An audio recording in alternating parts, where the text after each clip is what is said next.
Episode 4, Marimbondo Dam.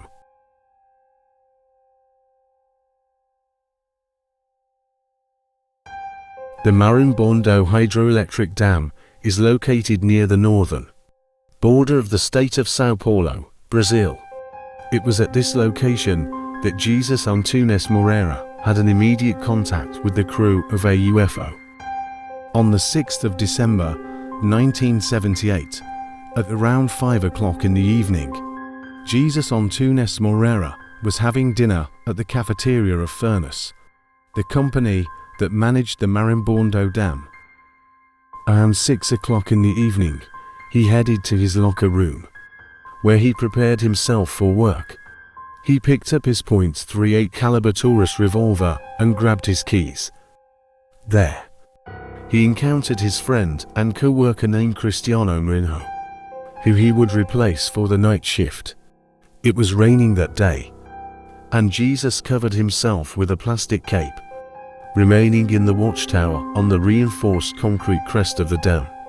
This point allowed a wide view of the dam area on both sides of the reservoir. Around 8:40 p.m., something caught the attention of the guard.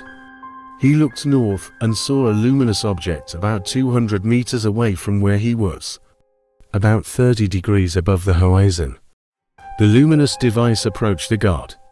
As its brightness decreased, when the object was 50 meters away, Jesus was able to better define its shape, a rounded cone about 3 meters in diameter.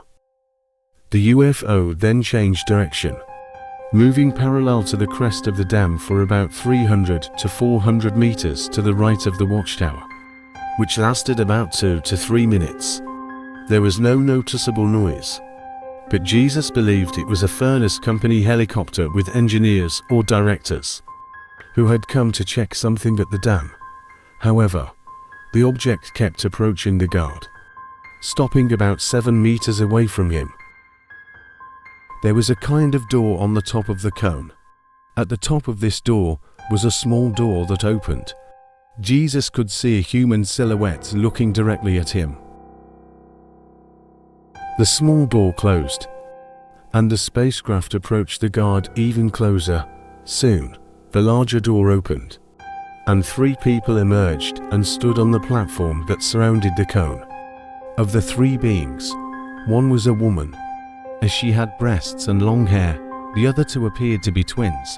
They all had black hair, jumbo reddish skin, serrated eyebrows, and were wearing one-piece suits in metallic blue with pink gloves.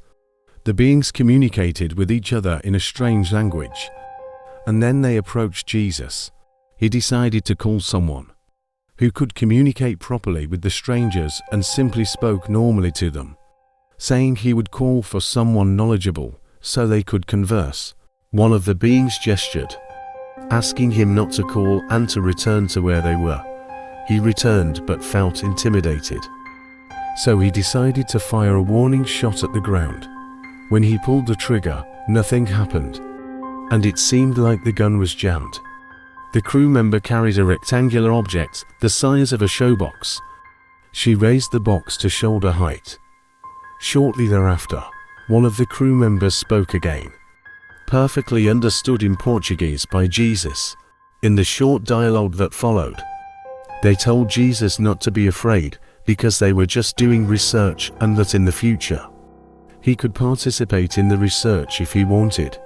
Shortly afterward, the crew members returned to the object, which took off.